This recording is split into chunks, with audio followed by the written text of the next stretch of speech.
Family Guy, the brainchild of Seth MacFarlane, has long established itself as the court jester of modern animation. Its philosophy is simple: nothing is sacred, from religion and politics to ethnic stereotypes and entire nations. Everything is fair game for a roast among its frequent victims. Japan stands out as a gold mine for the show's writers. But why Japan? For the Western world, Japan represents a fascinating paradox. On one hand, it is a nation of iron discipline, solemn rituals, and deep-rooted traditions. On the other hand, it is the birthplace of the most bizarre, high-octane pop culture imaginable, from sci-fi anime and kawaii culture to insane game shows. This extreme contrast provides the perfect raw material for Family Guy. The show doesn't just mock Japan. It mocks the way Americans and the rest of the world perceive Japan through the lens of stereotypes. We begin with one of the most shocking and frequent tropes, adult anime. In the episode The Blind Side, a brief but powerful cutaway gag occurs. The characters are discussing going to the movies. When one asks, "Hey, want to go to a movie?" the reply is, "No, we are Japanese. We are going to see a movie about schoolgirls being harassed by an octopus." This joke hits a concept known as the tentacle trope. To understand why Family Guy fixates on this, we must look at history. Decades ago, Japan had very strict censorship laws regarding certain graphic depictions. To bypass these laws, manga and anime artists created tentacles or alien creatures as loophole substitutes. Over time, a legal workaround became a global internet meme. Family Guy takes a niche cultural quirk and turns it into a definitive national trait. The brilliance of this humor is dual-layered. It shocks the audience, while simultaneously mocking Westerners, who assume that every Japanese anime is weird or fetishistic. It's a satire of confirmation bias, where people only see what they want to see in a foreign culture. In the episode Trisha Peter, Peter Griffin makes a scathing observation while sitting in a mall. He watches a group of Japanese women chatting. They are laughing hysterically, high-fiving, and reacting with extreme energy to mundane sentences like, "I drove to work this morning," or "I stopped by Starbucks." Peter concludes that they are like a circus of idiots. In Japan, there are essential concepts known as eisatsu greetings and eizuchi interjections while listening in Japanese communication, showing that you are an active, enthusiastic listener is vital to maintaining social harmony. On Japanese variety shows, guests often have exaggerated reactions displayed in small boxes in the corner of the screen, called wipe, to signal surprise or joy. To a cynical, blunt American like Peter Griffin, this level of performative enthusiasm looks fake and nonsensical. The humor rises from the clash of civilizations, the collectivist harmony of Japan versus the brutally honest individualism of the United States. Japan is world-renowned for its ability to miniaturize everything from bonsai trees and the Walkman to microtech. Family Guy pushes this stereotype to an absurd extreme in the episode No Chris Left Behind.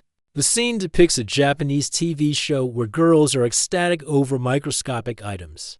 A dog the size of a bean, a purse the size of a postage stamp, the giggles and the word kawaii, cute, are non-stop.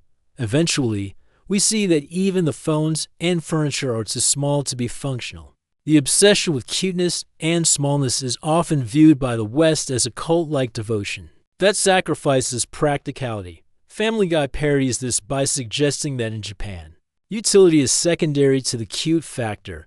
It reflects how the world views Japan as a nation, obsessed with intricate, microscopic perfection. In the episode Lois Comes Out of Her Shell, Peter Griffin opens a Japanese restaurant, but not for the love of sushi.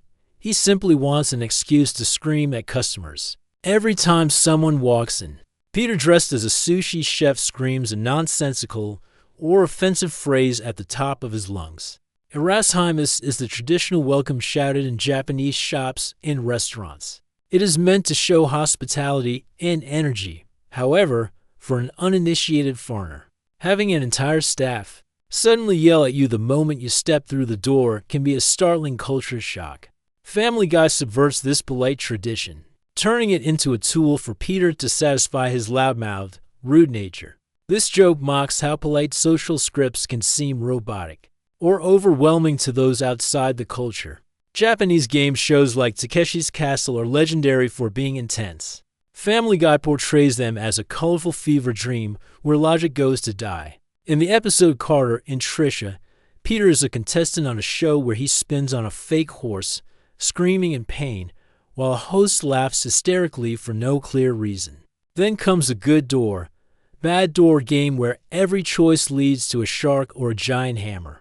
Westerners view Japanese entertainment as a mix of limitless creativity and unbridled madness. While American game shows focus on cash prizes or trivia, Japanese game shows in the eyes of Western satire focus on human endurance, embarrassment, and absurdity. Family Guy highlights the unpredictability of Japanese media, where pain is transformed into a vibrant, high-energy spectacle. We cannot ignore the most controversial moments where Family Guy touches on historical wounds and political tensions.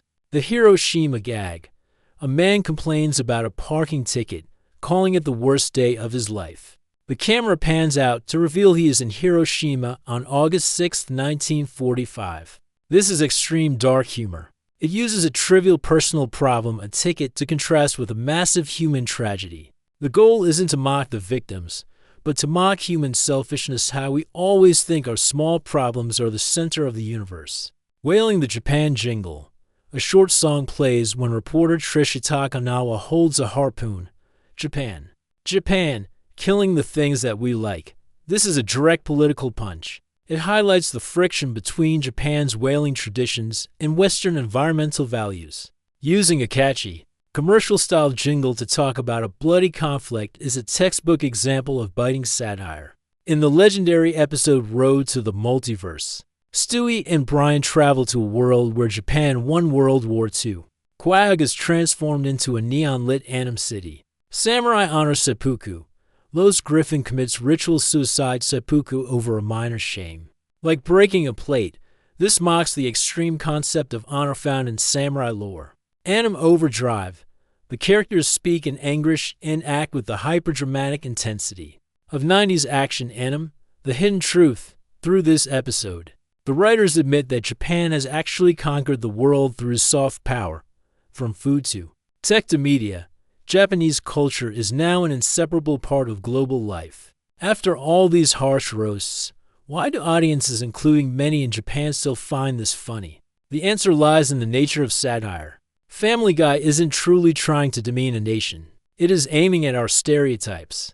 By magnifying cultural quirks by 100 times, they show us the absurdity of our own mental boxes. Japan and Family Guy is a distorted version, but it serves as a mirror to how modern information is consumed, as shocking, bite-sized pieces of entertainment. Final word.